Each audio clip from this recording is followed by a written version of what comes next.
اولاد کے لیے دعائیں پڑھیں گے. ارشاد باری تعالیٰ ہے سورۃ الفرقان کی آیت نمبر 74 سے 76 تک اللہ سبحانہ تعالیٰ کا ارشاد ہے والذین یقولون ربنا ھب لنا من ازواجنا وذریاتنا قرۃ اعین واجعلنا للمتقین اماما اولئک یجزون الغرفۃ بما صبروا ویلقون فیہا تحیۃ وسلاما خالدین فیہا حسنت مستقرا ومقاما. اور وہ لوگ جو کہتے ہیں اے ہمارے رب ہمیں اپنے ازواج اور اولاد کی طرف سے آنکھوں کی ٹھنڈک عطا فرما اور ہمیں متقی لوگوں کا امام بنا، یہی لوگ ہیں جو اپنے صبر کے بدلے جنت میں بالا خانے دیے جائیں گے اور وہ اس میں دعائے خیر اور سلام سے استقبال کیے جائیں گے، اس میں وہ ہمیشہ رہنے والے ہوں گے. کتنا اچھا ٹھکانہ اور کتنی اچھی قیام گاہ. اولاد کے لیے دعا مانگنا انبیاء اور اہل ایمان کا شیوا رہا ہے. ابراہیم علیہ السلام نے دعا کی تھی رب ھب لی من الصالحین، اے میرے رب مجھے نیک اولاد عطا فرما. اہل ایمان کی دعا اللہ تعالیٰ نے قرآن مجید میں ذکر کی ہے وَأَصْلِحْ لِي فِي ذُرِّيَّتِي، اور میری خاطر میری اولاد کی اصلاح کر دے. زکریا علیہ السلام نے دعا کی تھی فَهَبْ لِي مِن لَّدُنْكَ وَلِيًّا يَرِثُنِي وَيَرِثُ مِنْ آلِ يَعْقُوبَ وَاجْعَلْهُ رَبِّ رَضِيًّا، مجھے اپنے پاس سے ایک وارث عطا فرما جو میرا وارث بنے اور آل یعقوب کا وارث ہو، اور اے میرے رب اسے پسند کیا ہوا بنا، وہ ایسا ہو جس سے تو راضی ہو جائے، وہ پسندیدہ ہو.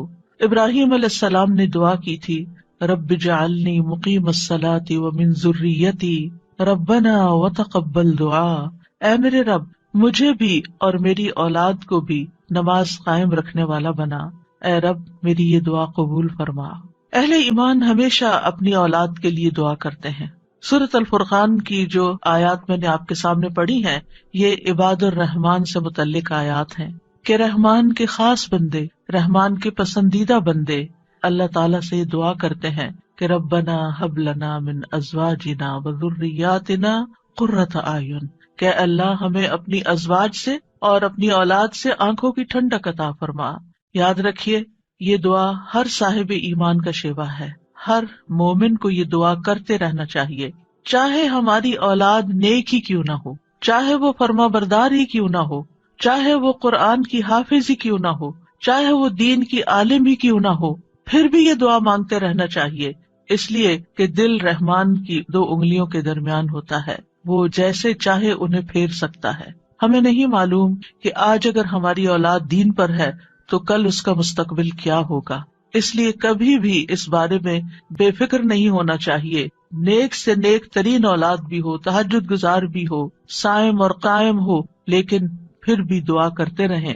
اگر آپ کی اولاد نیک ہے تو آپ کی دعائیں ان کی نیکی میں استقامت اور اضافے کا سبب بنے گی، یعنی وہ مزید نیک بنے گی، ان کے اندر مزید استقامت آئے گی اور پھر اسی طرح ان کا ایمان بھی بڑھے گا.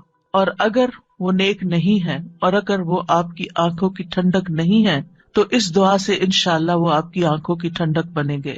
تو ہم سب کو بھی یہ دعا کرتے رہنا ہے کہ اے اللہ ہماری اولاد کو نیک بنا اور ان کو متقین کا امام بنا، یعنی تقوی والوں کی صحبت میں ہوں اور تقوی والوں میں بھی سب سے آگے ہوں، تقوی والوں کو بھی مزید لیڈ کرنے والے ہوں، ان کی رہنمائی کرنے والے ہوں. اور پھر یہ کہ وہ ہماری آنکھوں کی ٹھنڈک بھی ہوں، یعنی جہاں وہ رب کے پسندیدہ ہوں وہاں وہ ہمارے لیے بھی باعث سکون ہو.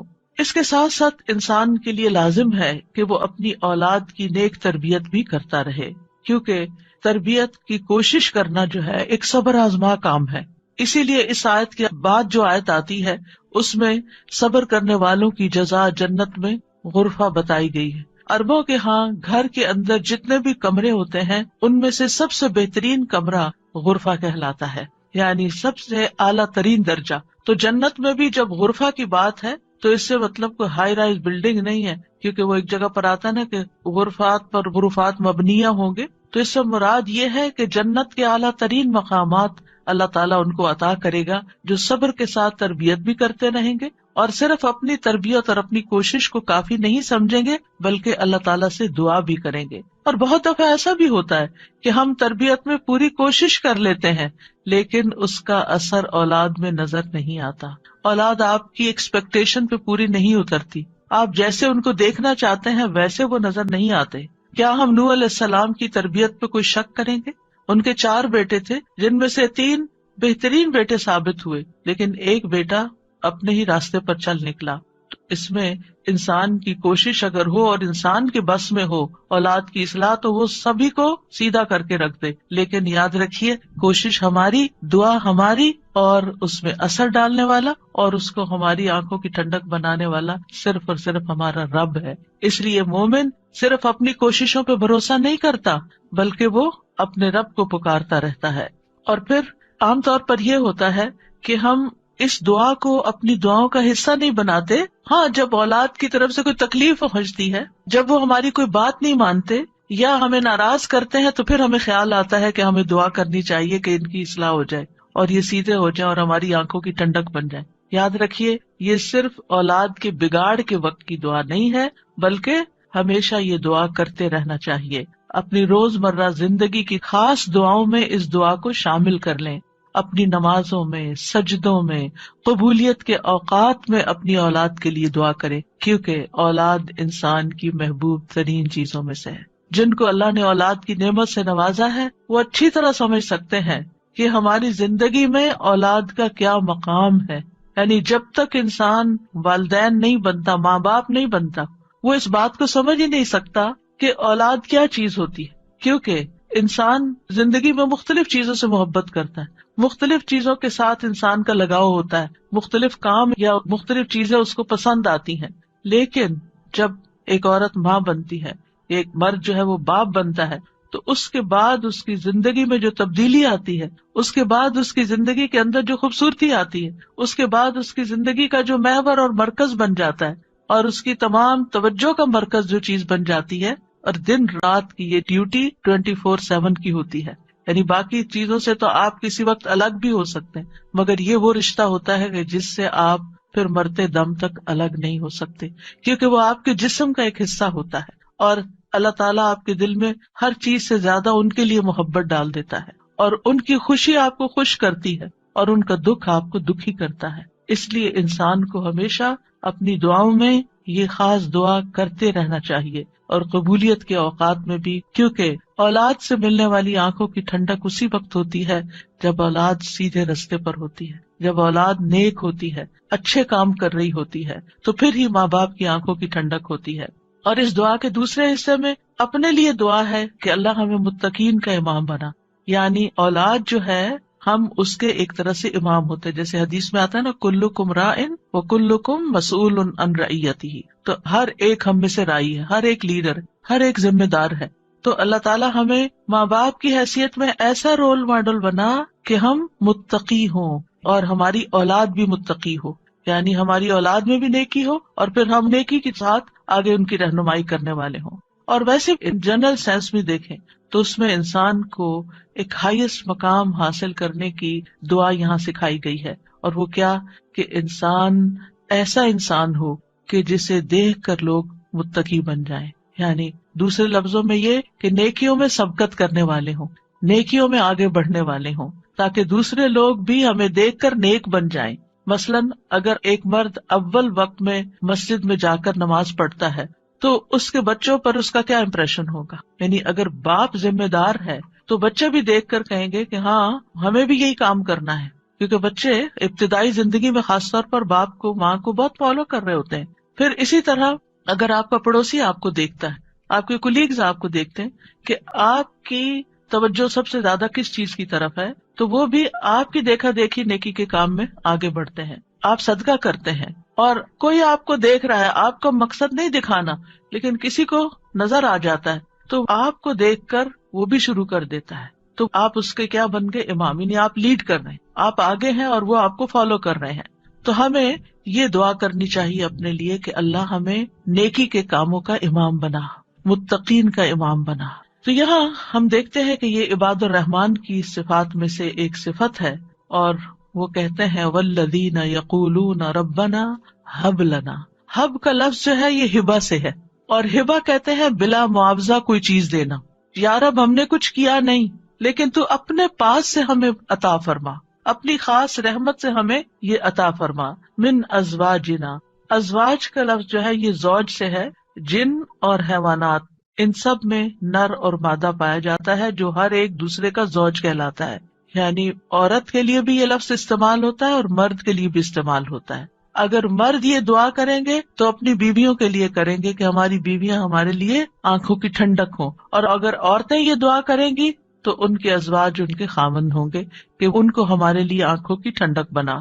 اور ذریات سے مراد ذریت جو ہے صرف اولاد نہیں ہوتی، اولاد کی اولاد بھی ذریت کہلاتی ہے. کیونکہ آپ نے دیکھا ہوگا کہ جب آپ اپنی اولاد کے لیے دعا کرتے ہیں اور وہ کسی قابل ہوتی، بڑی ہوتی، پھر ان کے بچے پیدا ہوتے ہیں تو بعض اوقات اپنے بچوں سے زیادہ بچوں کے بچے پیارے ہو جاتے ہیں، اور اگر وہ نیک بنتے ہیں تو ہمیں آنکھوں کی ٹھنڈک نصیب ہوتی ہے، اور اگر بچوں کے بچوں میں کوئی بگاڑ آ جائے تو آپ ایکولی دکھ اور تکلیف میں مبتلا ہو جاتے ہیں. تو اس لیے یہ بہت جامع دعا ہے کہ ہم صرف اپنے لیے نہیں، اپنے بچوں کے لیے نہیں، بلکہ اپنی نسلوں کے لیے دعا کر رہے ہوتے ہیں. تو ربنا ہب لنا من ازواجنا وذریاتنا، اور ذریات میں قرۃ اعین، آنکھوں کی ٹھنڈک. آپ کو معلوم ہے کہ آنکھیں ٹھنڈی بھی ہوتی ہیں اور گرم بھی ہوتی ہیں. آنکھوں سے جب آنسو بہتے ہیں، خوشی کے آنسو بہیں تو آنکھیں ٹھنڈی ہوتی ہیں، اور اگر غم کے آنسو ہو تو آنکھیں گرم ہو جاتی ہیں. تو آنکھوں کی ٹھنڈک کا مطلب ہے خوشی، مسرت. اور پھر یہ کہ آنکھوں کی ٹھنڈک ہو تو انسان پرسکون رہتا ہے، نیند بھی سکون سے آتی ہے. کہ بچوں کی طرف سے اگر انسان کو بے فکری ہو کہ وہ اچھے کام کر رہے ہیں، اچھی جگہ پر ہیں، سیف ہینڈز میں ہیں، تو انسان کے بہت سے غم، دکھ، پریشانیاں ختم ہو جاتی ہیں، وہ بے فکر ہو جاتا ہے. اور پھر اسی طرح یہ ہے کہ جب آنکھوں کی ٹھنڈک ہوتی ہے تو انسان کے دل کو بھی قرار ملتا ہے. یعنی آنکھوں کی ٹھنڈک صرف آنکھوں تک نہیں رہتی، بلکہ آنکھوں سے انسان جو کچھ دیکھتا ہے وہ اس کے دل تک اتر جاتا ہے. ابن عباس کہتے ہیں اس سے مراد ان کی وہ اولاد ہے جو اللہ کی اطاعت کے کام کرے تاکہ دنیا اور آخرت میں انہیں آنکھوں کی ٹھنڈک نصیب ہو. یعنی جو بچے نیک ہوتے ہیں وہ ماں باپ کے لیے ان کی زندگی میں بھی خوشی کا باعث ہوتے ہیں، اور جب ماں باپ فوت ہو جاتے ہیں تو وہ ان کے لیے صدقہ جاریہ بن جاتے ہیں. اور پھر جب قیامت کے دن اٹھیں گے اور اولاد اور والدین کو اللہ سبحانہ تعالیٰ جمع کر دے گا اپنی جنتوں میں، تو یہ وہاں بھی ان کو دیکھ دیکھ کر خوش ہوتے رہیں گے. آبویسلی جو بچے ماں باپ کے ساتھ نہیں جا سکیں گے، جو ماں باپ کا دین چھوڑ گئے یا ان کا راستہ چھوڑ گئے یا نماز روزہ چھوڑ گئے، تو پھر ظاہر ہے کہ وہ بچے چاہے دنیا میں کتنے بھی کامیاب کیوں نہ ہو، وہ آخرت میں ساتھ نہیں ہوں گے.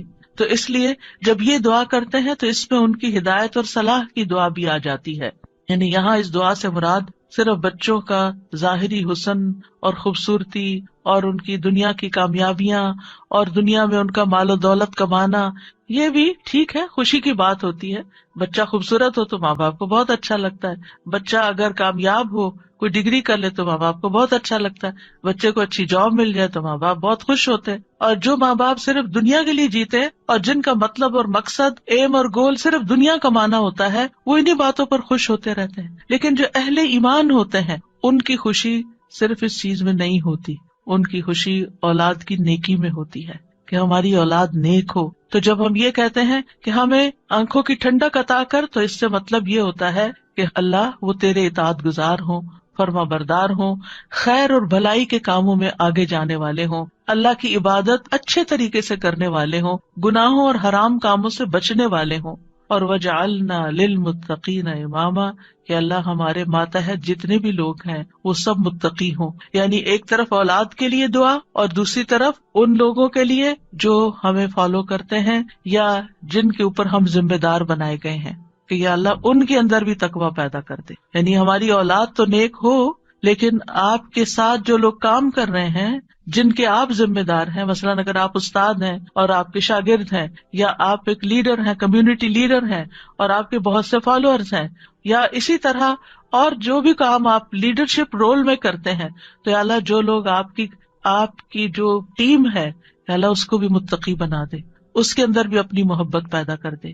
کتنی خوبصورت دعا ہے. ظاہر ہے کہ انسان انہی لوگوں کے ساتھ ہوتا ہے، یا تو گھر میں ہوتا ہے یا باہر کام پر ہوتا ہے. جب گھر میں ہوتا ہے تو کیا ہوتا ہے، بیوی اور بچوں کو دیکھ کر انسان اپنی آنکھیں ٹھنڈی کرتا ہے، اس کو ایک پرسکون ماحول ملتا ہے. اور جب وہ گھر سے باہر ہوتا ہے، اپنی جاب پر ہوتا ہے، اپنی ٹیم کے ساتھ ہوتا ہے، تو ان کی نیکی، ان کا اخلاق، ان کا تقوی دیکھ دیکھ کر اس کی آنکھیں ٹھنڈی ہوتی رہتی. سنسیئر اور مخلص ساتھیوں کا مل جانا یہ اللہ تعالیٰ کی بہت بڑی نعمت ہوتی ہے.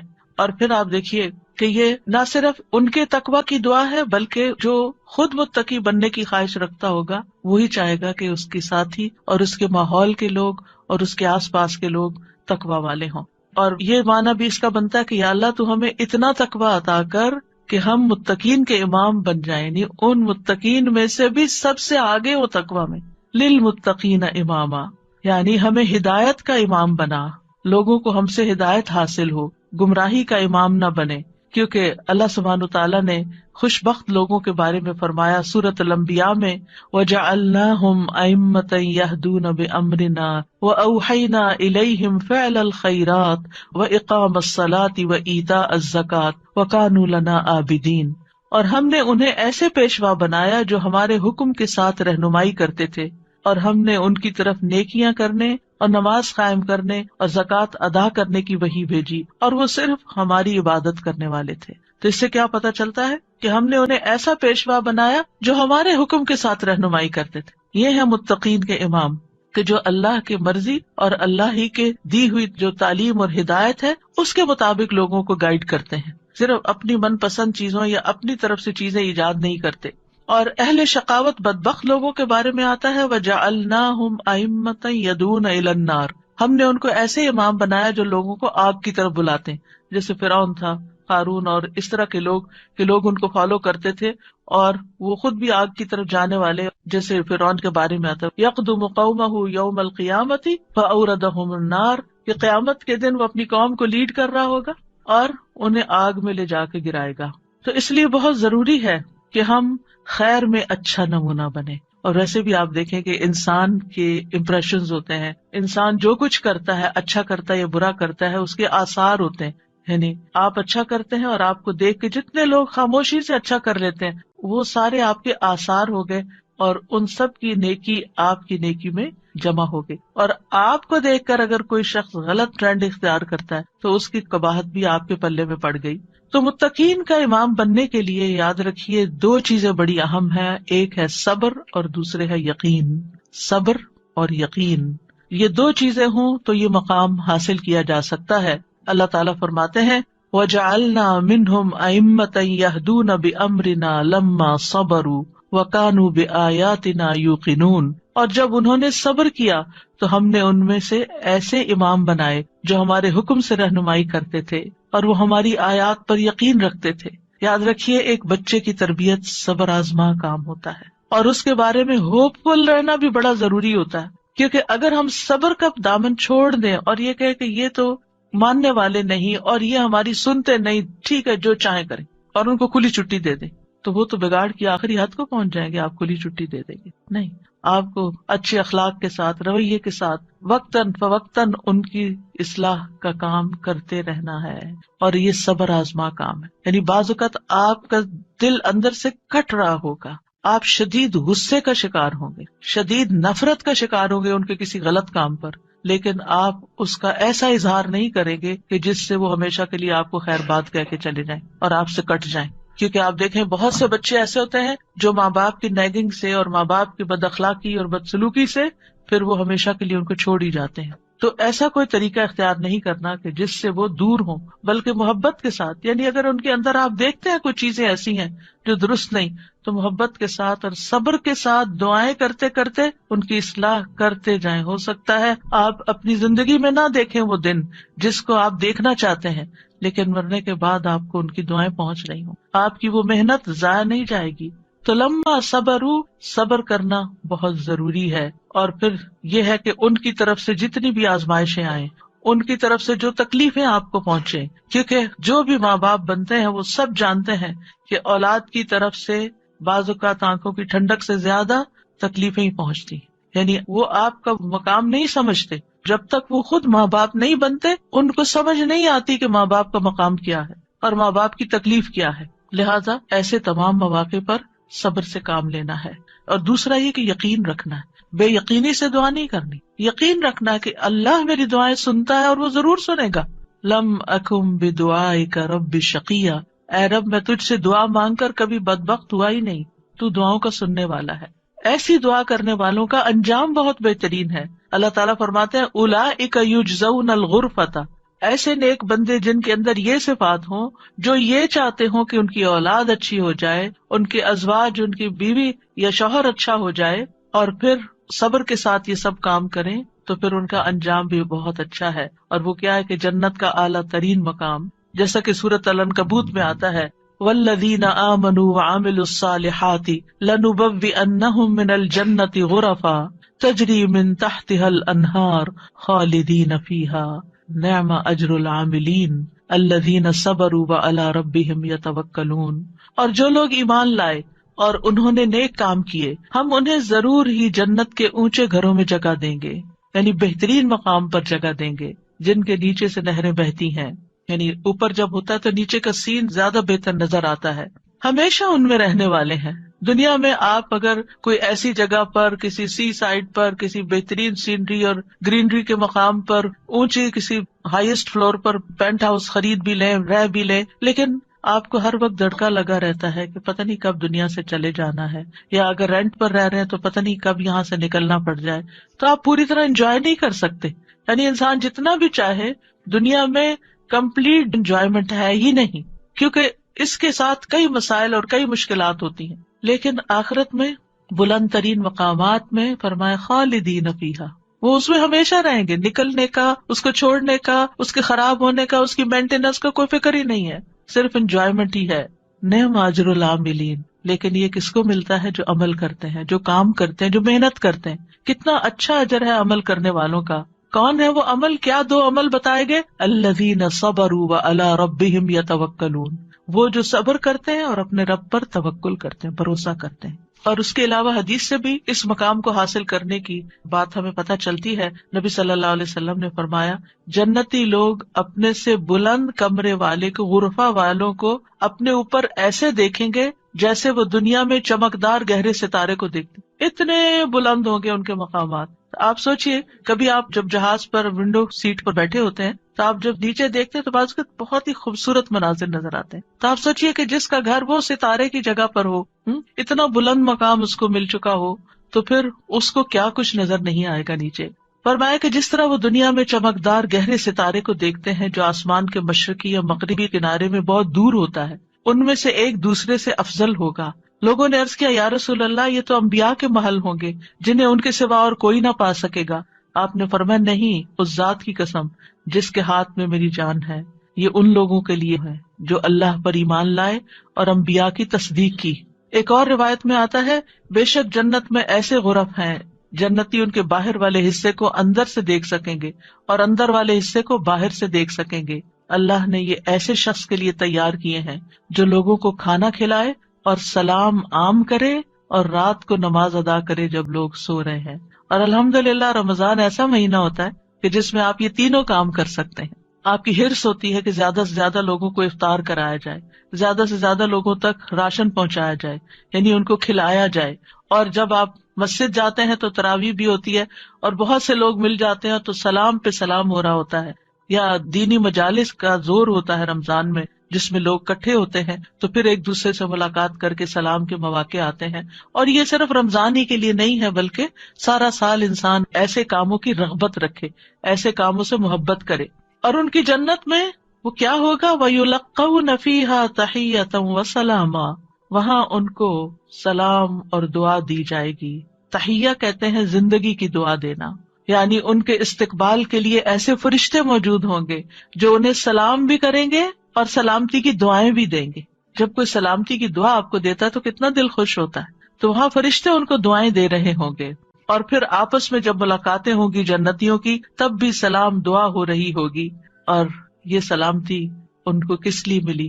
کیونکہ دنیا میں انہوں نے گناہوں سے سلامت زندگی بسر کی. خالدین فیہا حسنت مستقرا و مقاما، ہمیشہ اس میں رہیں گے. کتنا خوبصورت ٹھکانہ، کتنا اچھا مقام. یاد رکھیے یہ دعا گھروں کی اصلاح کی بنیاد رکھتی ہے. اس میں صرف اولاد ہی نہیں بلکہ ازواج بھی، یعنی شوہر اور بیوی. آج آپ دیکھیں کہ ہر دوسرے گھر کا یہ مسئلہ بنا ہوا ہے کہ گھر میں میاں بیوی کی لڑائیاں جاری ہیں. اس سے ایک دوسرے کے اندر ایک بے چینی، اداسی، پریشانی، کاموں میں رکاوٹ اور کتنی بے شمار خرابیاں، اور سب سے بڑی بات یہ کہ آپ اپنی اولاد کے لیے ایک بہترین نمونہ ہوتے ہیں. آپ صرف آپس میں نہیں لڑتے بلکہ اپنے بچوں کو ایک برا نمونہ پیش کر کے ان کی زندگیوں کو بھی جہنم بناتے ہیں. اور پھر آپ دیکھیے کہ کوئی اور انسان ناراض ہو جائے تو اس سے انسان کو اتنی تکلیف نہیں ہوتی، حتیٰ کہ اگر ماں باپ بھی ناراض ہوتے ہیں نا تو انسان اتنی پرواہ نہیں کرتا. لیکن اگر شوہر بیوی سے یا بیوی شوہر سے ناراض ہو تو انسان کے غم کی انتہا ہوتی ہے، کسی چیز میں دل نہیں لگتا، پریشانی چھا جاتی ہے اور ہر چیز بے مزہ ہو جاتی. چاہے خوبصورت ترین محل میں آپ رہتے ہو، خوبصورت ترین لباس آپ پہنتے ہو، بہترین کھانے آپ کھاتے ہو، لیکن اگر میاں بیوی کا آپس میں پیار نہیں ہے، آپس میں اتفاق نہیں ہے، آپس میں ایک دوسرے سے خوش نہیں ہے، تو زندگی کی کوئی خوشی نہیں ہوتی. تو اس لیے بہت ضروری ہے کہ اس دعا سے کام لیا جائے، اور جہاں کہیں تھوڑے بہت بھی پرابلمز ہیں وہ بھی انشاءاللہ حل ہو جائیں گے، اور جہاں بڑے مسائل ہیں اور جہاں مسائل نہیں بھی وہاں بھی یہ دعا پڑھی جائے تاکہ گھروں کے اندر ایک خوبصورتی ہے. یعنی اللہ تعالیٰ نے ہمیں منع تو نہیں کیا کہ دنیا میں ہم محبت سے زندگی نہ گزاریں، یعنی ہمیں دنیا میں بھی محبت چاہیے، آپس کی اتفاق اور پیار چاہیے. ایک محبت جو ہوتی ہے وہ انسان کی ضرورت ہوتی ہے، ایک دوسرے کی کیئر کرنا ایک ضرورت ہوتی ہے ہر انسان کی. اور اللہ سبحانہ تعالیٰ نے جوڑے بنائے کیوں ہیں؟ قرآن مجید میں اللہ تعالیٰ فرماتے ہیں وَمِنْ آيَاتِهِ أَنْ خَلَقَ لَكُم مِّنْ أَنفُسِكُمْ أَزْوَاجًا لِتَسْكُنُوا إِلَيْهَا وَجَعَلَ بَيْنَكُم مَّوَدَّةً وَرَحْمَةً إِنَّ فِي ذَلِكَ لَآيَاتٍ لِقَوْمٍ يَتَفَكَّرُونَ. اور اس کی نشانیوں میں سے ایک یہ ہے کہ اس نے تمہاری ہی جنس سے تمہارے جوڑے پیدا کیے یا بیویاں پیدا کی تاکہ تم ان کے پاس سکون حاصل کرو، اور تمہارے درمیان محبت اور رحمت پیدا کر دی. غور و فکر کرنے والوں کے لیے اس میں کئی نشانیاں ہیں. تو اللہ سبحانہ تعالیٰ نے شادی کا مقصد کیا رکھا ہے؟ سکون کا حصول. اور اگر شادی کے بعد انسان کا پہلا سکون بھی جاتا رہے اور سکون ہی لٹ جائے اور تکلیف اور پریشانی ہر وقت رہے تو اس نے کیا پایا؟ تو شادی کا مقصد ہی فوت ہو گیا.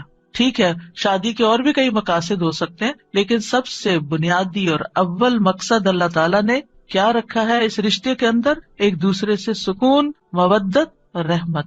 ایک دوسرے سے محبت بھی کریں اور ایک دوسرے پر رحم بھی کریں، ایک دوسرے کی کیئر کریں، ایک دوسرے کا خیال رکھیں، ایک دوسرے کی ضرورت کو پہچانیں. صرف خود غرضی نہ ہو کہ میری مرضی، میرا مقصد، میرا مطلب اور میں جو چاہوں صرف وہ ہو میرے پاس. نہیں، یہ بھی دیکھنا ہوگا کہ دوسرا کیا چاہتا ہے.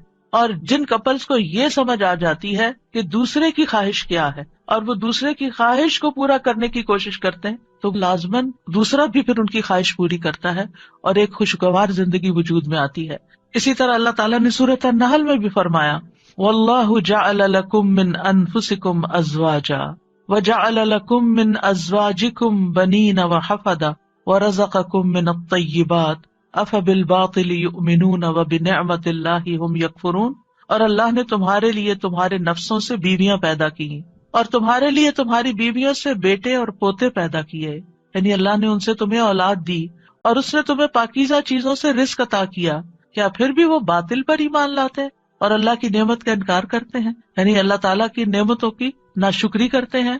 تو یاد رکھیے کہ گھروں کی اصلاح کا انحصار ازواج کی اصلاح پر ہے، آپس کے اتفاق پر ہے، اور اولاد کی اصلاح سے پہلے ازواج کی اصلاح کی بات ہے. ابن علان کہتے ہیں کہ یہ دعا یعنی ازواج کے بارے میں شروع ہوتی ہے، کیونکہ اگر ازواج کی اصلاح ہو تو اولاد کی اصلاح ہوتی ہے. یعنی شوہر یا بیوی کی اصلاح ہو جائے، وہ ایک دوسرے کے لیے آنکھوں کی ٹھنڈک ہو تو اولاد خود بخود آنکھوں کی ٹھنڈک ہوتی چلی جائے گی. اور آنکھوں کی ٹھنڈک سے مراد یہ نہیں ہے صرف کہ ایک شوہر اپنی بیوی کو زیادہ خوبصورت دیکھے یا تندرست دیکھے، بلکہ اس حال میں دیکھے کہ وہ اللہ کی فرما بردار ہو. کیونکہ ایک حدیث میں آتا ہے کہ دنیا متاع ہے اور دنیا کی سب سے بہترین متاع نیک بیوی ہے. یعنی دنیا میں جتنی بھی نعمتیں ہیں ان میں سے سب سے بڑی نعمت ایک مرد کے لیے کیا ہے؟ ایک نیک بیوی ہے، ایک اچھی بیوی ہے. اور نیکی صرف نماز روزے کا نام نہیں ہوتی، نیکی اچھے اخلاق کا نام ہوتی ہے. ایک اور حدیث میں آتا ہے نا کہ جب ایک عورت 5 وقت کی نماز پڑھے، رمضان کے روزے رکھے اور اپنے شوہر کی اطاعت کرے، جب وہ اس کو دیکھے، اس کو خوش کر دے، تو وہ جنت کے جس دروازے سے چاہے داخل ہو جائے. یعنی اس تعلق کی بہتری اور خوبصورتی کا اتنا زیادہ اہتمام کیا گیا ہے. اور پھر آپ دیکھیں کہ متقین کا امام بننے کے لیے انسان کو پہلے گھر میں اچھا امام بننے کی ضرورت. یعنی گھر سے باہر آپ اسی صورت میں اچھے امام بن سکتے ہیں جب آپ گھر کے اندر خوبصورتی لاتے ہیں. اور اس کے لیے کوشش بھی کرتے ہیں. دیکھیے کچھ رشتے ہمیں اللہ کی طرف سے بنے بنائے مل جاتے ہیں، جیسے ماں باپ کا رشتہ ہے. ماں باپ سے آپ کو انکنڈیشنل لو ملتا ہے. آپ اچھا کریں، آپ برا کریں، آپ ان کو خوش کریں، آپ ان کو ستائیں، آپ ان کے قریب ہوں، آپ ان سے دور ہوں، وہ آپ سے محبت کرتے ہی رہیں گے. آپ زندہ ہوں، آپ مر جائیں، ہر صورت میں محبت کرتے ہیں. آپ نے دیکھا ان ماؤں کو جن کا کوئی بچہ فوت ہو جائے تو وہ زندہ کو بھول گئے اسی کو یاد کرتی رہتی ہیں جو چلا گیا ہے. قریب ہو تب بھی محبت کرتے ہیں، دور ہو تب بھی محبت کرتے ہیں. ماں باپ کی محبت انکنڈیشنل، لیکن ازواج کی محبت کنڈیشنل ہوتی ہے. اگر آپ اچھے اخلاق کا مظاہرہ کریں گے، اچھے انسان بن کر رہیں گے تو آپ کی محبت بڑھتی جائے گی. لیکن اگر آپ اپنے اخلاق کو کھو دیں گے تو پھر اس محبت میں کمی آنی شروع ہو جائے گی. تو کچھ رشتے بنے بنائے ہوتے ہیں اور کچھ کو بنانا پڑتا ہے، ان کی مینٹیننس کرنی پڑتی ہے. یاد رکھیے شادی جو ہے یہ انبیاء کا طریقہ ہے، نیک لوگوں کا طریقہ ہے، ہمارے دین کا شعار ہے. نکاح جو ہے وہ نصف ایمان ہے. یعنی ہمارے دین میں کرسچینٹی کی طرح یہ نہیں ہے کہ آپ شادی نہیں کریں، آپ نن بن جائیں، آپ فقیر بن جائیں اور آپ زیادہ نیک ہیں. نہیں، آپ شادی کر کے زیادہ نیکی کما سکتے ہیں. یعنی اسلام جو ہے وہ فطری ضروریات کو مد نظر رکھتا ہے. اللہ تعالیٰ فرماتے ہیں یقیناً آپ سے پہلے بھی ہم نے کئی رسولوں کو بھیجا اور ہم نے ان کے لیے بیویاں اور اولاد بنائی. یعنی پیغمبر بھی بیویوں والے اور اولادوں والے تھے. نبی صلی اللہ علیہ وسلم نے فرمایا نکاح میری سنت ہے، بس جو میری سنت پر عمل نہیں کرتا وہ مجھ سے نہیں. تم لوگ شادی کیا کرو. یعنی شادی کرنا بھی ایک نیکی کا کام ہے، عبادت ہے، کیونکہ میں تمہاری تعداد کی بنا پر سابقہ امتوں سے کثرت تعداد میں مقابلہ کروں گا. ایک اور روایت سے پتہ چلتا ہے کہ شادی نہ کرنے والا نبی صلی اللہ علیہ وسلم کے طریقے سے منہ موڑنے والا ہے. آپ کو یاد ہوگا کہ وہ 3 صحابہ جو نبی صلی اللہ علیہ وسلم کی ایبسنس میں حضرت عائشہ کے پاس پوچھنے گئے تھے کہ آپ کے اعمال کیا ہیں، تو جب انہوں نے بتایا تو ان کا وہ تو اللہ کے نبی ہیں، تو اس لیے ایک نے کہا میں کبھی گوشت نہیں کھاؤں گا، دوسرے نے کہا میں کبھی رات کو نہیں سوؤں گا، تیسرے نے کہا میں کبھی شادی نہیں کروں گا. تو نبی صلی اللہ علیہ وسلم کو جب یہ باتیں پتہ چلی تو آپ نے اللہ تعالیٰ کی حمد و ثنا کی اور فرمایا ان لوگوں کو کیا ہو گیا ہے جنہوں نے ایسی اور ایسی باتیں کہی ہیں. میں رات میں نوافل بھی پڑھتا ہوں، سوتا بھی ہوں، نفلی روزہ رکھتا ہوں اور چھوڑ بھی دیتا ہوں، نکاح بھی کرتا ہوں، بس جو شخص میرے طریقے سے منہ موڑے گا وہ مجھ سے نہیں. یعنی وہ میری امت میں سے نہیں ہے جو میرے اس طریقے کو پسند نہ کرے. اللہ سبحانہ وتعالیٰ نے خود نکاح کی رغبت دلائی ہے. وَأَنكِحُوا الْأَيَامَ مِنكُمْ وَالصَّالِحِينَ مِنْ عِبَادِكُمْ وَإِمَائِكُمْ، اور اپنے میں سے بے نکاح مردوں اور عورتوں کا نکاح کر دو، اور اپنے غلاموں اور اپنی لونڈیوں میں سے جو نیک ہیں ان کا بھی. نکاح میں دیر کیوں کرتے ہیں عام طور پر؟ کہ ابھی بچے کچھ کماتے نہیں ہیں. فرمایا اگر وہ محتاج ہوں گے اللہ ان کو اپنے فضل سے غنی کر دے گا، اور اللہ وسعت والا اور سب کچھ جاننے والا ہے. اور پھر شادی ویسے بھی آپ دیکھیں نگاہ کی حفاظت کا ذریعہ ہے، شرمگاہ کی حفاظت کا ذریعہ ہے، نصف دین مکمل کرنے کا ذریعہ ہے. حدیث میں آتا ہے جب کوئی شخص نکاح کر لیتا ہے تو اپنا آدھا دین مکمل کر لیتا ہے. لہذا چاہیے کہ باقی آدھے دین کے بارے میں اللہ سے ڈرتا رہے. پھر آپ دیکھیے کہ صرف دنیا میں نہیں، آخرت میں جنت میں بھی پاکیزہ جوڑے ہوں گے. وَلَهُمْ فِيهَا أَزْوَاجٌ مُطَهَّرَةٌ، پاکیزہ بیویاں ہوں گی. اہل جنت سے کہا جائے گا ادخلوا الجنت انتم وازواجکم تحبرون، تم اور تمہاری بیویاں جنت میں داخل ہو جاؤ، تم خوش رکھے جاؤ گے. فرشتے اہل ایمان اور ان کی بیویوں اور بچوں کے لیے دعائیں کرتے ہیں. کیا کہتے ہیں؟ ربنا وادخلہم جنات عدن التی وعدتہم ومن صلح من آبائہم وازواجہم وذریاتہم انک انت العزیز الحکیم. اے ہمارے رب، اور انہیں ہمیشگی کے باغات میں داخل کر جن کا تو نے ان سے وعدہ کیا تھا، اور ان کے آباء و اجداد اور ان کی بیویوں اور ان کی اولادوں میں سے جو نیک ہوئے ان کو بھی جنت میں داخل کر. یعنی یہ فرشتے اہل ایمان کے لیے دعا کرتے ہیں. اور جنت میں کوئی بھی کمارا نہیں ہوگا. یعنی جن لوگوں کی دنیا میں شادی نہیں ہوئی ان کو بھی اللہ تعالیٰ جوڑے عطا کرے گا، اور جن کے شوہر پہلے فوت ہو گئے یا بیوی فوت ہو گئی، یا ایک نیک تھا اور ایک جنت میں نہیں گیا دوسرا جہنم میں چلا گیا، تو ان کو بھی اللہ تعالیٰ وہاں جوڑے عطا کرے گا. اور کوئی بھی ایسا نہیں ہوگا کہ جو تنہائی کا شکار ہو، آئسولیشن کا شکار ہو، کیونکہ انسان کی زندگی میں اگر کمپینین ہوتا ہے تو انسان کے لیے سکون کا باعث ہوتا ہے. اور خاص طور پر اگر نیک بیوی ہو. قرآن مجید میں آتا ہے فالصالحات قانتات، نیک عورتیں وہ ہیں جو شوہروں کی فرما بردار ہوں، ان کی بات ماننے والی ہوں، اور ان کی عدم موجودگی میں اللہ کی حفاظت میں ان کے حقوق کی حفاظت کرنے والی ہوں. یعنی اپنی جان اور مال کی حفاظت کریں جب شوہر نہ بھی موجود ہوں. پھر ہمیں یہ کہا گیا کہ پاک دامن عورت سے شادی کی جائے. اور عورت سے شادی کا معیار کیا رکھا گیا؟ نبی صلی اللہ علیہ وسلم نے فرمایا عورت سے 4 چیزوں کی وجہ سے نکاح کیا جاتا ہے، اس کے مال و دولت کی وجہ سے، یا اس کے حسب نسب کی وجہ سے، یا اس کی خوبصورتی کی وجہ سے، یا اس کی دینداری کی وجہ سے. تیرے ہاتھ خاک آلود ہوں، دیندار عورت سے شادی کر کے کامیابی حاصل کرو، کیونکہ اگر دین والی تمہارے گھر میں آئے گی تو وہ اللہ سے ڈرنے والی ہوگی، اس کا اخلاق اچھا ہوگا، اس کے اندر بگاڑ نہیں ہوگا، تمہیں اس کو بار بار نماز کی پابندی کے لیے نہیں کہنا پڑے گا، اس کو نیکی کی طرف لانے کے لیے بہت ایفرٹ نہیں کرنی پڑے گی. اور پھر آپ دیکھیں کہ ایک ماں کے اوپر انحصار ہوتا ہے کہ بچوں کی کیا تربیت کرتی ہے، کیونکہ تربیت اولاد باپ کا حصہ کم ہوتا ہے، ماں کا حصہ زیادہ ہوتا ہے. اگر ایک بچہ اپنی ماں کو نیک دیکھتا ہے تو اس کے اندر ایک نیکی کی محبت پیدا ہوتی ہے. تو بہرحال یہ رشتے جو ہیں ان کے لیے دعا بھی ہے، اور اس کے ساتھ ساتھ انتخاب بھی اچھا ہو، اور پھر ان کو بنانے کے لیے کوشش بھی رہے. اللہ تعالیٰ مردوں کو حکم دیتے ہیں وَعَاشِرُوهُنَّ بِالْمَعْرُوفِ، عورتوں کے ساتھ بھلے طریقے سے زندگی بسر کرو، یعنی ان کے حقوق ادا کرو، اور ایک دوسرے سے محبت کرنا جو ہے یہ بھی دین کا حصہ ہے. عقبہ بن عامر کہتے ہیں میں نے رسول اللہ صلی اللہ علیہ وسلم کو یہ فرماتے ہوئے سنا کہ اسلام میں جائز لہو میں 3 چیزیں آتی ہیں: انسان کا اپنی بیوی کے ساتھ دل لگی میں مصروف ہونا، ہنسی مذاق کرنا، اپنے گھوڑے کی دیکھ بھال کرنا یعنی اس کے ساتھ ٹائم اسپینڈ کرنا، اور تیر اندازی کرنا. بظاہر دیکھا جائے تو یہ ٹائم ویسٹر بھی ہو سکتے ہیں، لیکن یہ ہمارے دین میں ایک نیکی تصور کیے جاتے ہیں. یہ شغل جو ہے یا یہ ہابیز جو ہیں یہ پسندیدہ ہے. پھر یہ ہے کہ شوہر اور بیوی کو ایک دوسرے کا حق ادا کرنا ہے، کیونکہ یہ حقوق اللہ نے ایک دوسرے کے ذمے رکھے ہیں اور اللہ تعالیٰ قیامت کے دن پوچھے گا. بعض اوقات ایک بیوی یہ کہتی ہے کہ میں شوہر کا حق نہیں دیتی کیونکہ وہ بھی میری فلاں بات نہیں مانتا، یا شوہر یہ کہتا ہے میں بیوی کا حق نہیں دیتا کیونکہ میری وہ فلاں بات نہیں مانتی. نہیں، جب تک آپ اس رشتے میں ہیں دونوں کو ایک دوسرے کا حق دیتے رہنا چاہیے. اور کیوں دینا چاہیے؟ کہ اللہ کا حکم ہے، اس لیے نہیں کہ شوہر خوش ہوگا یا بیوی خوش ہوگی، اس لیے کہ میرے رب کا حکم ہے، اس لیے مجھے یہ کام کرنا ہے. اور جب آپ رب کو راضی کرتے ہیں تو رب بندوں کو بھی آپ سے راضی کر دیتا ہے. پھر اسی طرح یہ ہے کہ ایک دوسرے سے اچھے اخلاق کے ساتھ پیش آنا. نبی صلی اللہ علیہ وسلم نے فرمایا ایمان کے لحاظ سے کامل مومن وہ ہے جو اخلاق میں سب سے اچھا ہے، اور تم میں سے بہتر شخص وہ ہے جو اپنے گھر والوں کے لیے اچھا ہے، اور ایک روایت میں بیویوں کے لیے اچھا ہے. اس میں آپ دیکھیے کہ لوگ گھر سے باہر تو ہر ایک سے بڑا اچھا اخلاق رکھتے ہیں، لیکن گھر میں منہ بنا کے رکھتے ہیں، تو یہ اچھے اخلاق کی علامت نہیں. اللہ تعالیٰ نے جو کرائیٹیریا دیا ہے وہ کیا ہے کہ سب سے اچھا وہ ہے جس کا گھر میں اخلاق اچھا ہے. پھر اسی طرح یہ ہے کہ بد زبانی نہیں کرنی چاہیے. پھر بیوی کے ذمہ ہے کہ شوہر کی بات ماننے کے علاوہ شوہر کے مال اور اولاد کی حفاظت کرنے والی ہو، ان کو ضائع نہ کرے، صابر و شاکر ہو. شوہر کی ذمہ داری کیا ہے کہ گھر والوں پر خوشی سے خرچ کرے. اور نبی صلی اللہ علیہ وسلم نے فرمایا جو شخص اپنے اوپر خرچ کرتا ہے تاکہ وہ اس کے ذریعے لوگوں سے مانگنے سے بچے، وہ اس کے لیے صدقہ ہے.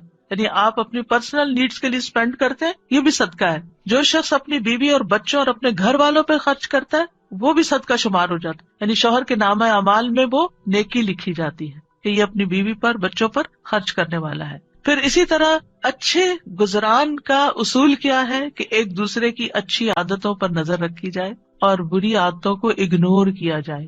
اگر ہم نے یہ ایکویشن بدلی کہ بری عادتوں کو ہر وقت ہائی لائٹ کیا، تم یہ نہیں کرتی، تم یہ نہیں کرتے، تم یہ نہیں کرتی، تم یہ نہیں کرتے، تو پھر زندگی جہنم بن سکتی ہے. کیونکہ ہر وقت اگر انسان اسی میں کڑتا رہے کہ اس شخص میں کیا خرابی ہے، کیا نہیں ہے، کیا کون سی برائی ہے، کون سی غلط عادت ہے، اور اسی پر لڑائی جھگڑا کرتا رہے، تو زندگی میں انجوائمنٹ نہیں رہتی. بلکہ اس کے برعکس نبی صلی اللہ علیہ وسلم نے یہ فرمایا کوئی مومن شخص کسی مومن عورت سے بغض نہ رکھے، یعنی بیوی سے نفرت نہیں کرنی چاہیے.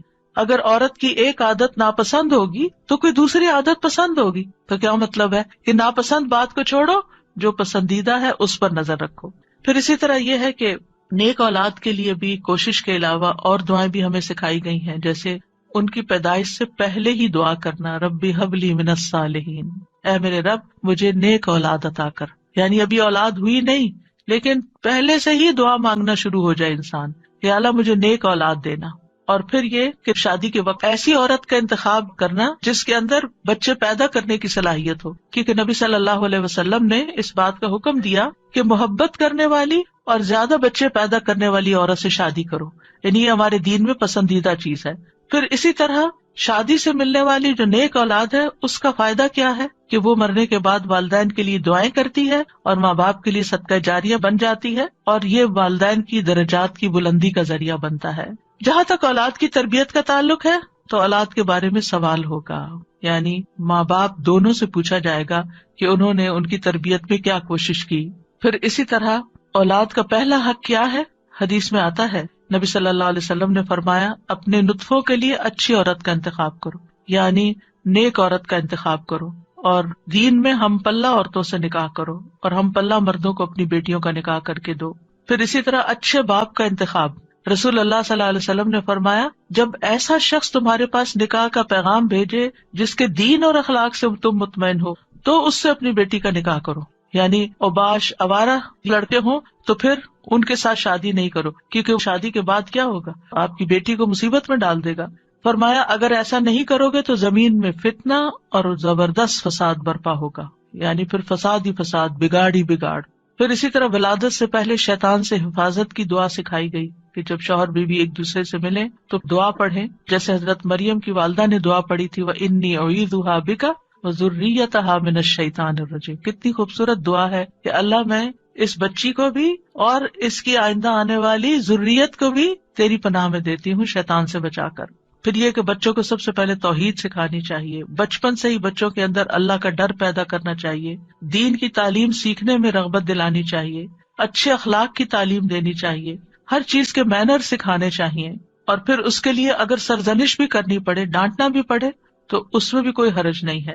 اپنے ساتھ نیک کاموں میں شامل کرنا چاہیے، جیسے ابراہیم علیہ السلام نے کیا کیا تھا، کعبہ کی تعمیر میں کس کو ساتھ شامل کیا تھا؟ اسماعیل علیہ السلام کو۔ پھر اولاد کے درمیان عدل کرنا چاہیے، بچوں سے پیار کرنا چاہیے، کچھ ماں باپ بچوں سے پیار نہیں کرتے، ایسے والدین کی مذمت کی گئی ہے۔ پھر اولاد کے بالغ ہو جانے کے بعد ان کی شادی بھی کرنی چاہیے، یعنی اس بات کی بھی فکر ہونی چاہیے۔ ابن عباس کہا کرتے تھے جس کو اللہ بیٹا عطا کرے اس کو چاہیے کہ اس کا اچھا نام رکھے، اس کی اچھی تربیت کرے، جب وہ بالغ ہو تو اس کی شادی کر دے۔ سعید بن عاص کہا کرتے تھے اگر میں اپنے بچے کو قرآن کی تعلیم دے دوں، اس کو حج کروا دوں، اس کی شادی کر دوں تو میں نے اس کا حق ادا کر دیا، اور میرا جو اس پر حق ہے وہ باقی ہے۔ یعنی بچوں کے اوپر حق پھر بھی باقی رہیں، لیکن ماں باپ نے اپنا فرض پورا کر دیا اگر یہ 3 کام کر لیے۔ کون سے؟ قرآن کی تعلیم دے دی، حج کروا دیا، شادی کر دی، اس کے بعد وہ اپنے ذمہ دار خود ہیں۔ لیکن بچوں کے اوپر ماں باپ کی ذمہ داری مرتے دم تک رہتی ہے۔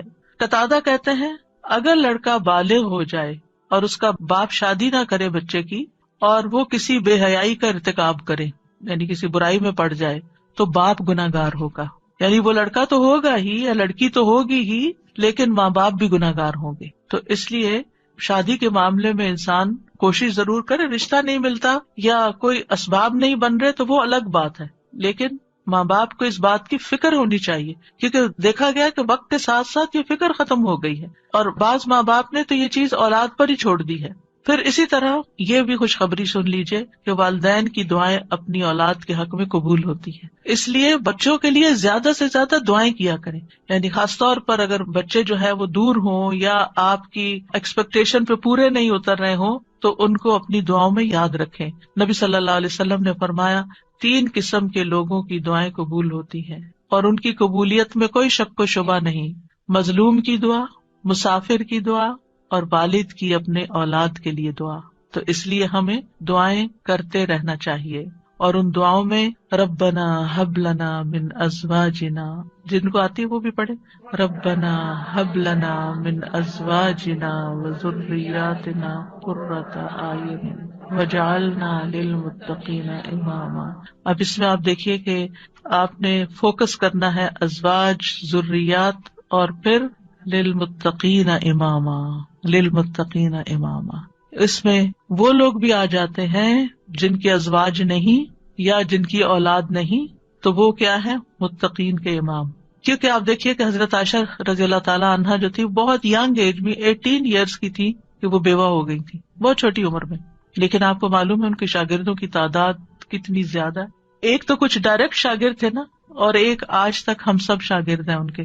انہوں نے جو احادیث روایت کی، یعنی وہ ان صحابہ میں سے تھی جو مکثرین تھے، جن کی احادیث کی تعداد ہزاروں میں پہنچتی، تو انہوں نے جو حدیث روایت کی اور لوگوں نے جو پڑھی اور آگے پڑھائی اور سکھائی، وہ سب ان کے شاگرد بنتے ہیں۔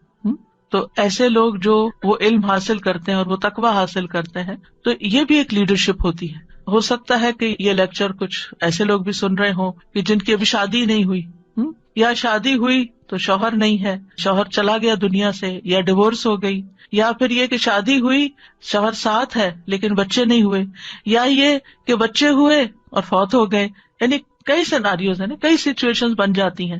تو جو بھی کوئی سچویشن ہو، اس میں دعا کا یہ پہلا حصہ پڑھنے کے ساتھ ساتھ دوسرا حصہ آپ کے لیے ایک زبردست تسلی کا ذریعہ ہے کہ اگر ہمارے پاس دنیا کی یہ نعمتیں نہیں ہیں، یہ دنیا کی نعمتیں ہیں نا، اگر اللہ تعالیٰ نے لے لی تو اللہ تعالیٰ اس کا عوض بھی بہت زبردست دے گا۔ تو اللہ نے جو دوسری اپرچونٹیز اور جو دوسرے مواقع رکھے ہیں، ان سے ہمیں فائدہ اٹھانا چاہیے اور ایسے کام کرنے چاہیے اور ایسے کاموں میں اپنا وقت لگانا چاہیے۔ اور خاص طور پر میں ان خواتین سے کہوں گی جن کے بچے بڑے ہو چکے ہیں، جو اپنے بچوں سے فارغ ہو چکی ہیں اور اللہ تعالیٰ نے ان کو صحت جیسی نعمت عطا کر رکھی ہے، ان کو وقت دے رکھا ہے، ان کو مال دے رکھا ہے، وہ اپنے وقت کو کمیونٹی سروسز میں ضرور لگائیں۔ یعنی اگر تعلیم ہے ان کے پاس تو دوسروں کو تعلیم دیں، اور اگر ان کے پاس کوئی اسکلز ہیں تو وہ دوسروں کو اسکلز سکھائیں، اور اگر کسی بھی قسم کا کوئی والنٹیئر ورک وہ کر سکتے ہیں تو اپنے آپ کو خود آفر کریں۔ تو ہو سکتا ہے کہ جہاں پر آپ آفر کریں وہاں آپ کے لیے کوئی اپرچونٹی موجود ہو اور آپ نیک کام میں حصہ لے لیں۔ اور اس کا یہ مطلب نہیں کہ یہ صرف فارغ لوگوں کا کام ہوتا ہے کہ وہ دین کی خدمت کرتے رہیں۔ صحابہ کرام نے اپنی ازواج اولاد کے ساتھ بھی یہ کام کیا ہے۔ یاد رکھیے جس طرح ہم اپنی دنیا کو بنانے کے لیے، اپنی اولاد کو سنوارنے کے لیے ہم کوشش کرتے ہیں، اسی طرح ہمیں دوسروں کی اولاد اور دوسرے لوگوں کی بھی فکر ہونی چاہیے، ان کے لیے بھی خیر خواہی کرنی چاہیے۔ اور میں نے اپنی زندگی میں ایکسپیرئنس کیا ہے کہ میں نے شاید اپنے بچوں سے زیادہ دوسروں کی فکر کی ہے اور اللہ تعالیٰ نے وہ خیر واپس لوٹا دی۔ یعنی اپنی اولاد کو شاید اتنا وقت جتنا ایک عام ایوریج ماں باپ دیتے ہیں اتنا شاید نہ دے سکی، لیکن الحمدللہ اللہ سبحانہ تعالیٰ نے وہ خیر قبول کی اور میرے بچوں کو بھی ہدایت دے دی۔ تو ایسا نہیں ہوتا کہ جب ہم خیر بانٹتے ہیں تو خود خیر سے محروم ہو جاتے ہیں۔ کوئی امتحان آزمائش تو ہو سکتی ہے۔ ہمیشہ نوح علیہ السلام کی مثال یاد رکھیے کہ وہ ایک باپ تھے جنہوں نے سارے بچوں کی ایکولی تربیت کی، لیکن ایک بچہ نہیں مانا۔ بعض اوقات ایسا ہوتا ہے کہ آپ اپنا تن من دھن لگا دیتے ہیں لیکن کوئی ایک بچہ نہیں مانتا، تو پھر اپنے آپ کو گلٹ میں نہ رکھیں، اپنے آپ کو ہر وقت پریشانی میں نہ رکھیں کہ میں نے کمی کی ہے، میری طرف سے کوئی کوتاہی ہے، کیونکہ آہستہ آہستہ شیطان اس کو وسوسے ڈالتا ہے کہ دیکھا نا تم دوسروں کی فکر کرتی رہی اور تمہاری اولاد بگڑ گئی۔ نہیں، اب ہم کیا نوح علیہ السلام کو یہ کہیں گے کہ وہ دن اور رات، آپ سورۃ نوح پڑھیں، دن میں بھی تبلیغ کی، رات میں بھی کی، چپکے سے بھی کی، اوپنلی بھی کی، دن اور رات یہ سارے کام کیے، تو کوئی ان کو کہے آپ لگے رہے نا لوگوں میں اس لیے آپ کا یہ بچہ بگڑ گیا، کیا ہم یہ کہہ سکتے ہیں؟ نعوذ باللہ، ہرگز نہیں کہہ سکتے، استغفر اللہ، کبھی بھی نہیں کہہ سکتے، معاذ اللہ، کیونکہ ہم کسی پیغمبر کے بارے میں یہ سوچ بھی نہیں سکتے کہ انہوں نے اپنی اولاد کے لیے کوئی کوتاہی کی۔ لیکن یہ اللہ کی حکمت ہے نا، اور تقدیر کا ہم پڑھ چکے ہیں، یہ اللہ کی تقدیر میں ہوتا ہے۔ ٹھیک ہے ایک ناقابل برداشت بات ہوتی، لیکن پھر بھی میں نے اپنے استاد سے بہت پہلے ایک بات سنی تو اس کو میں نے پلے باندھ لیا۔ انہوں نے کہا تھا، تفسیر کی کلاس میں تفسیر پڑھاتے تھے ہمیں ماسٹرز میں، انہوں نے کہا کہ اگر آپ چاہتے ہیں نا آپ کا بچہ کھائے، کیونکہ مائیں بڑی پریشان رہتی ہے بچہ کھاتا نہیں ہے، آپ دوسروں کے بچوں کو کھلائیں۔ آپ کا بچہ دودھ نہیں پیتا، آپ بچوں میں دودھ بانٹیں۔ آپ کا بچہ سیکھتا نہیں، تعلیم نہیں آ سکتا، آپ اوروں کے بچوں کو پڑھائیں۔ جو خیر آپ دوسروں کو دیں گے وہ خیر آپ پر واپس آئے گی۔ ان احسنتم احسنتم لانفسکم، یہ نہیں ہو سکتا کہ آپ دوسروں کے لیے بھلا کریں اور اللہ تعالیٰ آپ کو چھوڑ دے۔ ان تنصروا اللہ ینصرکم ویثبت اقدامکم، دین کی مدد کرنا اللہ کی مدد حاصل کرنے کا ذریعہ ہے، اور ثابت قدمی کا، دین پر ثابت قدمی کا۔ کیونکہ آپ دیکھیے اگر آپ پاور ہاؤس سے اپنے گھر کی بجلی کا کنیکشن کاٹ دیتے ہیں تو کیا ہوتا ہے، آپ کا گھر اندھیرے میں چلا جاتا ہے۔ قرآن سے، قرآن والوں سے، قرآن کی مجالس سے اگر آپ اپنے آپ کو یہ کہہ کے پیچھے کر لیتے ہیں کہ میں اپنے بچوں کی تربیت کر رہی ہوں، تو یہ ایک دھوکا ہوگا، کیونکہ ایسے بچوں کی تربیت نہیں ہوتی۔ اگر آپ کا دل خالی ہے اور آپ کے اندر ایمان بھرا ہوا نہیں ہے، اگر آپ کے اندر یقین نہیں ہے، اگر آپ ایک اچھے رول ماڈل نہیں ہے، اور یہ ساری چیزیں آپ کو قرآن سے جڑے رہنے سے ملتی ہیں، قرآن والوں سے جڑے رہنے سے ملتی ہیں، تو پھر آپ اپنے بچے کی تربیت خالی خولی کہاں سے کریں گے؟ آپ 24 گھنٹے بھی اپنے بچے پہ اینک لگا کے رکھے نا کہ میں اس پہ توجہ کر رہی ہوں، ہدایت پھر بھی اللہ نے دینی، لیکن جب آپ اللہ کا کام کریں گے تو انشاءاللہ اللہ تعالیٰ آپ کے بچوں کو ضرور ہدایت دے، وہ آپ کو تنہا نہیں چھوڑے گا۔ اور اگر پھر بھی ان کو ہدایت نہیں ملتی تو معلوم نہیں اللہ کی کیا حکمت ہے جو ہمیں نہیں پتا، ہمیں نہیں پتا۔ ہو سکتا ہے کسی ایک بچے کی تکلیف ہمارے اللہ کے ساتھ جڑے رہنے کا ذریعہ بن جائے۔ بعض اوقات ایسا ہوتا ہے نا کہ ساری نعمتیں ملی ہوتی، سارے بچے بہت آؤٹ اسٹینڈنگ ہوتے ہیں، ایک بچہ پڑھ کے ہی نہیں دیتا۔ میری اپنی ایک رشتے دار ہے، ماشاءاللہ 6 بچے ان کے، 5 ڈاکٹر ہیں، ایک نہیں بنی۔ تو اب اللہ کی مرضی نا، باپ بھی ڈاکٹر، سارا گھرانہ ڈاکٹرز کا، لیکن جو نہیں بنی اب وہ سارا وقت اپنے آپ کو کوسے، شاید میں نے اس کی تربیت میں کوئی کمی کی، شاید میں نے اس کو صحیح سے نہیں پڑھایا۔ نہیں بھائی، اس کی نہیں تھی دلچسپی۔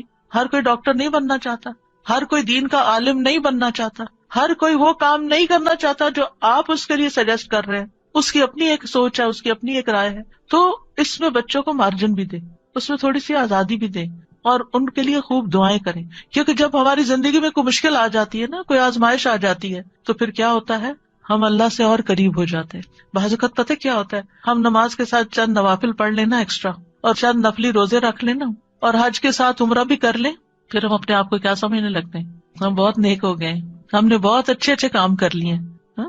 لیکن ہوتا کیا ہے کہ ابھی کمی ہوتی ہے کہیں اور ہمیں پتہ نہیں ہوتا، اتنے میں اللہ کی طرف سے کوئی آزمائش آ جاتی ہے، پھر جو ہماری دعاؤں میں رونا ہوتا ہے، اور پھر جو ہماری دعاؤں میں اخلاص ہوتا ہے، اور پھر جو ہماری دعاؤں میں اصرار ہوتا ہے اور تکرار ہوتا ہے اور ہمارا تڑپنا ہوتا ہے، وہ اس سے پہلے نماز، روزہ، حج، زکوٰۃ کسی چیز میں نہیں تھا۔ ہم آزمائش کے ساتھ جتنے اللہ کی طرف جاتے ہیں، نعمتوں کے ساتھ اتنے نہیں جاتے، یہ مانی ہوئی بات ہے، ہم سب کا تجربہ ہے۔ تو اس لیے بہت ضروری ہے کہ ہم کوشش کریں اور اس کے ساتھ ساتھ اللہ سے دعا کرتے رہیں، وَجْعَلْنَا لِلْمُتَّقِينَ إِمَامًا، اللہ ہمیں متقی ساتھی دے، متقی دوست دے، متقی اٹھنے بیٹھنے والے دے، ایسے لوگوں میں اٹھے بیٹھے ملیں جلیں اور ان کی رہنمائی کریں کہ جو تقوی والے ہوں، تاکہ ہمارے تقوی میں بھی اضافہ ہوتا چلا جائے، کیونکہ انسان اپنے ماحول کی پیداوار ہوتا ہے، جس طرح کے دوستوں میں، جس طرح کے لوگوں میں وہ رہتا ہے، ویسی ہی سوچ اس کی بننا شروع ہو جاتی ہے۔ اور پھر ابراہیم علیہ السلام کی دعا بھی کہ ربی حب لی من الصالحین، کہ اللہ اپنے پاس سے ہی صالح بچہ دے دے، میں تو نیک بنانے سے رہا۔ اور یہ ابراہیم علیہ السلام مانگ رہے ہیں، اور اللہ سبحانہ تعالیٰ نے پھر ان کو کیسی نیک اولاد عطا کی۔ اسماعیل علیہ السلام کتنے فرما بردار تھے، اسحاق علیہ السلام کتنے غلام علیم تھے، علم والے، اور ان کی نسل میں بھی علم آیا۔ اور پھر آپ دیکھیے کہ ابراہیم علیہ السلام نے یہاں صرف یہ نہیں کہا کہ ربی حب لی من الصالحین، بلکہ اس سے پہلے ایک بات کہی تھی، وہ کیا تھی؟ سورہ صافات میں وقال انی ذاہب الی ربی سیہدین، میں اپنے رب کی طرف جا رہا ہوں، میں رب کا بن رہا ہوں، وہ مجھے ہدایت دے گا۔ پھر مانگا اللہ مجھے نیک اولاد بھی دے۔ ہم کیا کرتے ہیں، ہم خود تو نیک بنتے نہیں، انی ذاہب الی ربی کرتے نہیں، نہ نیکی کی طرف جاتے ہیں، نہ نیک کام کرتے ہیں، نہ دین کا کام کرتے ہیں، اور پھر ہم کہتے ہیں اللہ مجھے نیک اولاد دے، میری اولاد کو نیک بنا دو۔ یہ کیسے ہوگا؟ پہلے آپ خود تو بنے، پہلے آپ خود تو وہ کام کریں کہ جو آپ کو کر کے دکھانے ہیں بچے کو کہ ایسے نیک کام کرتے ہیں۔ اور پھر آپ دیکھیں کہ ابن جریر طبری کہتے ہیں کہ ابراہیم علیہ السلام کی دعا یہ تھی کہ اللہ مجھے اپنی طرف سے ایسا بیٹا عطا کر جو نیک لوگوں میں سے ہو، ایسے لوگ جو تیری اطاعت کرتے ہیں، تیری نافرمانی نہیں کرتے، زمین میں اصلاح کے کام کرتے ہیں اور زمین میں فساد برپا نہیں کرتے، یعنی مجھے ایسی اولاد چاہیے۔ اس سے یہ بات بھی پتہ چلتی ہے کہ انسان خواہ کتنا ہی قدر و منزلت والا ہو، خلیل اللہ ہی کیوں نہ ہو، پھر بھی وہ اللہ کا محتاج ہے، پھر بھی وہ اللہ تعالیٰ سے دعائیں کرے کہ ربی حب لی من الصالحین۔ اور اصلاح کی اپنی ایک اہمیت ہے، یعنی صرف اولاد نہیں مانگی بلکہ نیک اولاد مانگی، کیونکہ صرف اولاد آپ کے لیے مصیبت کا سبب ہو سکتی ہے، اور نیک اولاد آپ کے لیے آنکھوں کی ٹھنڈک کا سبب ہوگی۔ اور پھر یہ کہ ابراہیم علیہ السلام کی دعاؤں میں وَمِن ذُرِّيَّتِنَا أُمَّةً مُسْلِمَةً لَكَ، سبحان اللہ، اتنی بڑی دعا مانگ لی، یعنی صرف نیک اولاد نہیں بلکہ ہماری ذریات، یعنی اولاد کی اولاد، اولاد کی اولاد، اولاد کی اولاد، اس میں ایک امت مسلمہ پیدا کر دے۔ کتنے خوبصورت الفاظ کا چناؤ تھا۔